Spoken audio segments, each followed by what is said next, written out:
ఓం మహాగణాధిపతయే నమః. ఓం గురుభ్యో నమః. ఓం శ్రీమాత్రే నమః. పరమేశ్వర స్వరూపమైనటువంటి జ్యోతిష, వాస్తు మరియు ఇతర అనేకమైనటువంటి శాస్త్రములను మనకు అందించినటువంటి మహర్షులకి నమస్కారం. హయగ్రీవ హయగ్రీవ హయగ్రీవేతి యో వదేత్ తస్య నిస్సరతే వాణీ జహ్నుకన్యా ప్రవాహవత్.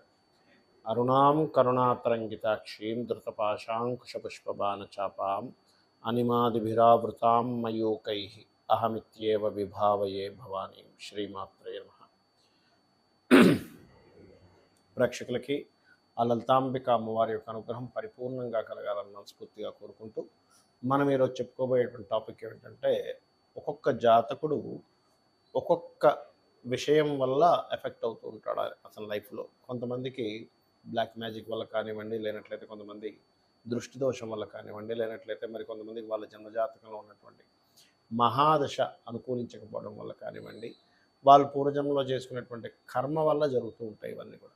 అయితే ఏ లగ్నం వారికి వేటి యొక్క ప్రభావం ఎక్కువగా ఉంటుంది వాళ్ళ జీవితంలో అనేటువంటి విషయాలు మనం ఇప్పుడు ఒక్కొక్క లగ్నాల రీత్యా చెప్పుకుందాం. అదేవిధంగా వారికి కొంతమందికి జాతకం ఉండదు, మరి అలాంటి వాళ్ళు ఏ ఉపాసన చేసుకుంటే దాని నుంచి బయటపడతారు. ఈ విషయాలు చెప్తుంది నేనైనప్పటికీ కూడా చెప్పిస్తుంది సాక్షాత్ లలిత అమ్మవారిగా భావిస్తూ ఒక్కొక్క లగ్నం ప్రారంభిద్దాం. మీనలగ్నము, మీన రాశి. మీనం వారి కనుక చూసుకున్నట్లయితే ప్రధానంగా ఇక్కడ మీ యొక్క జీవితము, మీ యొక్క పూర్వజన్మ కర్మ ఇవన్నీ కూడా ఎక్కువగా తండ్రి కొడుకులకు సంబంధించినటువంటి మూలంగా ఉంటుంది. అంటే ఏంటి, తండ్రికి ఎక్కువగా మీరు లైఫ్లో చేయవలసిన పరిస్థితి రావడము, తండ్రి ద్వారానే మీ యొక్క ఉన్నతి కానివ్వండి, స్ట్రెస్ కానివ్వండి, ఇబ్బంది కానివ్వండి కనెక్ట్ అయి ఉండడం, లేదా గవర్నమెంట్ ఎంప్లాయీస్తో అయి ఉండడము. సర్వసాధారణంగా మీన లగ్నం వారు కనుక ఎవరైనా గవర్నమెంట్ ఎంప్లాయీస్ అయినట్లయితే వాళ్ళు చాలా అప్రమత్తంగా ఉండాలి. ఎందుకంటే కర్మ అనేటువంటిది ఎలా ఉంటుందంటే, గవర్నమెంట్ ద్వారా ఇబ్బంది రావాలన్నప్పుడు మిమ్మల్ని గవర్నమెంట్ జాబ్ హోల్డర్ని చేస్తుంది. లేదా ఒక్కొక్కసారి తెలియకుండానే కొన్ని గవర్నమెంట్ రిలేటెడ్ సంబంధించిన విషయాలు తెలియకుండా కొన్ని తప్పిదాలు చేయడం వల్ల ఆ యొక్క గవర్నమెంట్ నుంచి ఫోర్స్ రావడం జరుగుతుంటుంది. అయితే మీకు మరి ఎవరైనా సరే ఏదైనా సరే ఒక ప్రయోగం చేశారనుకోండి, వాళ్ళు ఎక్కువగా మీకు సండేసే ఆ సింటమ్స్ ఎక్కువగా తెలుస్తూ ఉంటాయి చూసుకున్నట్లయితే. అలాగే సన్ కనుక ఎక్కువగా పాడైతే తప్ప, సన్ కనుక బాగున్నట్లయితే తండ్రి ద్వారా మీరు లబ్ధి పొందడము. అంటే తండ్రి ఇప్పుడు ఎట్లా ఉంటుందంటే, తండ్రి కొడుకులకి లాభ నష్టాలను కాదు ఇక్కడ ఉద్దేశం. ఏమైపోతుందంటే కొన్ని కొన్ని సందర్భాల్లో తండ్రికి ఏదైనా నష్టం బాగా భారీ నష్టం రావడం వల్ల మీరు కుటుంబాన్ని చూసుకోవాల్సిన పరిస్థితి వస్తుంది మీన లగ్నానికి. అదే రవి కనుక బాగున్నాడు అనుకోండి, తండ్రి యొక్క స్థానము అంటే 9వ స్థానము, అంటే కుజుడు ఉండేటువంటి 9th హౌస్ ఉండేటువంటి స్థానము, మరియు సహజంగానే తండ్రి కారక స్థానమైనటువంటి రవి, ఈ రెండు బాగున్నాయనుకోండి, అప్పుడు ఏమవుతుందంటే తండ్రి యొక్క మంచి పొజిషన్లోకి వెళ్ళడం వల్ల మీకు అది కలిసి రావడము, అతని ఆస్తి మీకు రావడం, ఇట్లాంటివి జరుగుతూ ఉంటాయి. అయితే ఇక్కడ కేవలం రవి యొక్క పాత్ర మాత్రమే ఎక్కువగా ఉంటుంది, అంటే శని యొక్క ప్రభావం కూడా ఎక్కువగా ఉంటుంది. మీకు శనివారాలు కనుక ఎక్కువగా ప్రభావితం అవుతున్నారు, మీరు అనారోగ్య పాలవుతున్నారు, లేనట్లయితే ఎక్కువగా ఏదో లాభం వస్తుందని నేను చేస్తూ ఉంటే నష్టపోతున్నానని ఎక్కువగా ఏమైనా అనిపిస్తుందంటే దాని అర్థం ఏమిటంటే, శని యొక్క ప్రభావం మీ యొక్క పూర్వజన్మ కర్మ మీద ఎక్కువ ప్రభావితం చూస్తుంది. ఒక్కొక్కసారి ఏమవుతుందంటే, రవి పనిచేయట్లేదండి, ఎక్కువగా బాగున్నాడు, మంచి పొజిషన్లో ఉన్నాడు అన్నప్పుడు శని ప్రభావితం చేస్తాడు, శని బాగున్నాడు అన్నప్పుడు రవి ప్రభావం చేస్తూ ఉంటాడు.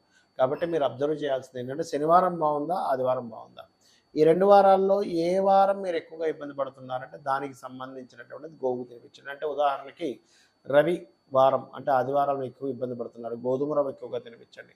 శనివారాలు ఎక్కువగా ఇబ్బంది పడుతున్నారు, బెల్లం ఎక్కువగా గోగు తినిపించండి. ఆదివారాలు ఎక్కువ ఇబ్బంది పడుతున్నారు, గోధుమ రవ్వతో చేసినటువంటి పదార్థాన్ని మీకు దగ్గరలో ఉండేటువంటి ఆలయంలోకి తీసుకెళ్ళి అక్కడ నైవేద్యంగా పెట్టి అందరికీ పెంచండి.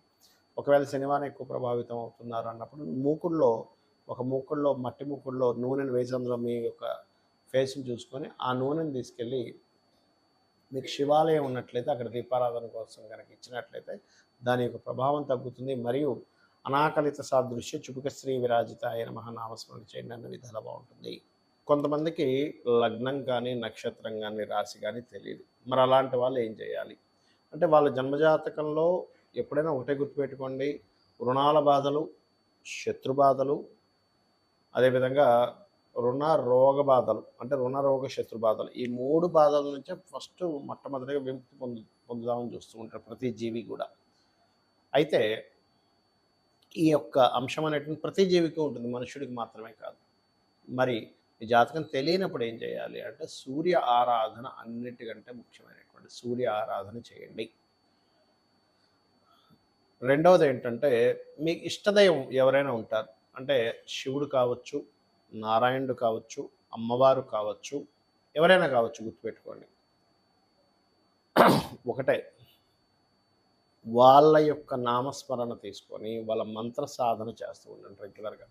అంటే వారి యొక్క నామాన్ని తీసుకొని ఓం నమో నారాయణాయ, విష్ణువుని గనక మీరు ఇష్టపడుతూ ఉన్నట్లయితే, లేదంటే ఓం నమః శివాయ, ఓం శ్రీమాత్రే నమః, లేదా ఓం స్కందాయ నమః, ఓం మహాగణాధిపతయే నమః. అంటే మీ ఇష్టదైవాన్ని ఏదైనా తీసుకొని దానికి ముందు ఓము లాస్ట్‌లో నమః కలుపుకొని చేసుకోండి రోజు. ఇది మీకు ఈ మంత్రం ద్వారా ఏమవుతుంది అంటే, మీకు అసలు ఇష్టదైవం అనేది ఎందుకు ఏర్పడుతుంది? పాస్ట్ లైఫ్‌లో మీరు చేసినటువంటి సాధన ఏదైతే ఉందో, ఆ సాధన ఈ యొక్క లైఫ్‌లో ఈ రూపంలో వస్తుంది. అంటే మీకు అది ఆ స్ఫురణ వస్తుంది. నాకు ఈ దైవం అంటే ఇష్టం అనేటువంటిది. అదేవిధంగా కొన్ని సార్లు జాతక దోషం ఉండదు. ఒక్కొక్కసారి ఏమవుతుందంటే మీరు వెళ్ళినటువంటి ఇంటి దోషం వల్ల అవుతూ ఉంటుంది. అంటే మీరు బాగా అబ్జర్వ్ చేసి ఈ ఇంటికి వెళ్ళినప్పటి నుంచే నాకు ఇలా జరుగుతుంది అని అనుకున్నప్పుడు మాత్రం మీరు తక్షణమే ఆ ఇల్లు ఖాళీ చేసి ఇంకో ఇంటికి వెళ్ళి మారిపోండి. లేదండి మాది సొంత ఇల్లు అండి, సొంత ఇల్లు అయినా సరే ఇంకా ఈ ప్రాబ్లం ఇట్లాగే ఉంటుందా, మేము మార్చుకోలేమా అంటే ఖచ్చితంగా సొంత ఇల్లు అయినప్పుడు మీరు వాస్తు చూపించుకొని మీరు మార్చుకోవచ్చు. అందులో ద్వారం నిర్మాణం వల్ల ఏదైనా మీకు ఇబ్బందులు వస్తున్నాయా, లేనట్లయితే లోపల ఏదైనా బాత్రూమ్స్ లెట్రిన్స్ సరైనటువంటి ప్రదేశాల్లో లేవా, లేనట్లయితే ఒక్కొక్కసారి చిన్న చిన్న దోషాలు ఉంటాయి. అంటే ఇంట్లో వేసే రంగుల మీద కూడా దాని ప్రభావం ఉంటుంది. ఇంట్లో వాడేటువంటి వస్తువులు పెట్టకూడని ప్రదేశంలో కొన్ని వస్తువులు పెట్టి వాడడం వల్ల, అదేవిధంగా తినేటువంటి ప్రదేశం మనకి వాస్తులో పశ్చిమే భోజనం చేయవా అని చెప్పడం జరిగింది. ఆ రకంగా మరికొన్నిసార్లు ఏమవుతుందంటే కొన్ని నెగటివ్ ఎనర్జీస్ మనకు తెలియకుండా మనం వాటిని కనెక్ట్ అవుతూ ఉంటాం. అంటే అలాగా ఎవరో మంత్రించినటువంటి కొన్ని పదార్థాలని రోడ్ల మీద వేయడమో ఇట్లాంటివి చేస్తూ ఉంటారు. అలాంటప్పుడు వాటి యొక్క నెగటివ్ ఎనర్జీ ప్రభావం పడడం కానీ, లేనట్లయితే ఒక్కోసారి పితృదేవతలకి చేసుకోకపోవడం వల్ల, అంటే మీ యొక్క పూర్వీకులకి చేయవలసినటువంటిది ఏదైనా చేయకపోయినా కూడా వాళ్ళ యొక్క ఆత్మ సరైనటువంటి దీంట్లో, అంటే వాళ్ళ సోల్స్ బాధపడుతుండడం వల్ల అది ఫ్యామిలీస్ మీద ఉంటుంది. అలాంటప్పుడు మీకు కొంతమందికి ఎలా ఉంటుందంటే చేయాలని ఉంటుంది వాళ్ళకి, కానీ వాళ్ళ మరణించినటువంటి తేదీలు కానీ, లేనట్లయితే తిథులు కానీ తెలియవు. అలాంటప్పుడు తేదీ తెలిస్తే మనకి సిస్టంలో కొడితే ఏ తేదీ ఏ నక్షత్రం ఏ తేదీ నాడు జన్మించారు అనేటువంటి తెలుస్తుంది. అలా కూడా తెలియనటువంటి వారు కనీసం అమావాస్య నాడు వారి పేరు మీద స్వయం పాకం ఇవ్వండి, గుర్తుపెట్టుకోండి. అలాగే మరొక విషయం ఏంటంటే ఇక్కడ చూసుకున్నట్లయితే ఈ మరి కొంతమందికి ఎవరో ఏదో చేశారు అనేటువంటి ఒక అపోహ కానివ్వండి, ఒక్కొక్కసారి ఊహించుకుంటారు. ఎవరో మాకేదో బ్లాక్ మ్యాజిక్ చేశారు, మా చుట్టాల్లో ఎవరో మా మీద ఏదో ప్రయోగం చేశారు. 99% ఆఫ్ కేసెస్లో అసలు అట్లాంటివి జరగవు.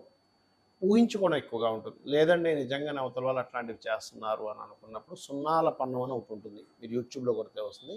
సున్నాల పన్నాన్ని కనుక మీరు ఇంట్లో ప్లే చేసిన అట్లాంటి ఏమైనా దుష్టశక్తులు అట్లాంటి నెగటివ్ ఎనర్జీస్ ఉంటే తొలగిపోవడం జరుగుతుంది.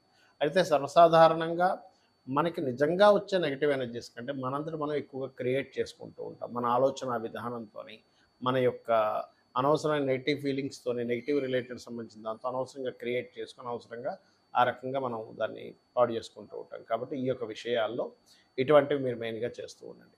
అదేవిధంగా మరొక విషయం ఏంటంటే ఇక్కడ గమనించుకున్నట్లయితే వీటితో పాటు ఇక్కడ ఈ లగ్నం వారికి, ఈ రాశి వారికి అనేటువంటిది స్పెసిఫిక్గా ఉంటుంది. వారు మాత్రం ఆ లగ్నము, ఆ రాశి, ఆ నక్షత్రం తెలిసిన వారు మాత్రం ఇప్పుడు నేను చెప్పినటువంటి వీడియోలో ఏదైతే మొదట్లో చెప్పాను దాన్ని మీరు ఫాలో అయితే కూడా సరిపోతుంది. ఇక కొన్నిసార్లు ఏమవుతుందంటే దశ బాగోదు, అంటే మహాదశ మారినప్పటి నుంచి ఇబ్బంది వస్తుంది. అలాంటప్పుడు ఆ మహాదశ నాదుడికి వెళ్ళి మీరు ఆ గ్రహానికి చక్కగా మీరు దీపారాధన చేయడము, లేనట్లయితే ఆ గ్రహ సంబంధించిన దానం ఇవ్వడం చేయండి. గోశాలకు రెగ్యులర్గా వెళ్తుంటే కూడా మీకు ఉండేటువంటి పూర్వజన్మ కర్మ అనేటువంటిది తొలగుతుంది. గోశాలకు వెళ్ళి ప్రధానంగా మీరు బెల్లం గోవులకు తినిపించడము, అదేవిధంగా ఎక్కువ అప్పులు ఉన్నటువంటి వారు గోవుకు తినిపించి ఓం అపర్ణాయ నమః అనేటువంటి మంత్రాన్ని గోశాలలో కనీసం ఒక 40 నిమిషాల నుండి కనుక చేస్తున్నట్లయితే త్వరగా మీ అప్పులు తీరేటువంటి ఛాన్సెస్ ఎక్కువగా పెరుగుతాయి. అదేవిధంగా మరింత ఎక్కువగా శనికి సంబంధించిన దోషాలు ఎక్కువగా ఉన్నాయండి, చాలా పీడన అనుభవిస్తున్నాం అనుకునేటువంటి వారు మూకుల్లో ఒక నూనె వేసి ఆ నూనెలో మీ ఫేస్ని చూసుకొని ఆ నూనెని శివాలయంలో దీపారాధన కోసమని ఇవ్వండి. ఇచ్చినట్లయితే మీకు ఆ దోషం అనేటువంటి తొలగుతుంది. ఇది కూడా శనివారం చేయండి. ఖచ్చితంగా మరింత ఎక్కువ దోషాలు ఉన్నాయనుకునేటువంటి వారు లలితా సహస్రనామాల్లో ఓం అనాకలిత సాదృశ్య చుబుక శ్రీ విరాజితాయే నమః అనే నామస్మరణ చేయండి. ఖచ్చితంగా అన్ని విధాలా బాగుంటుంది. శ్రీమాత్రే నమః.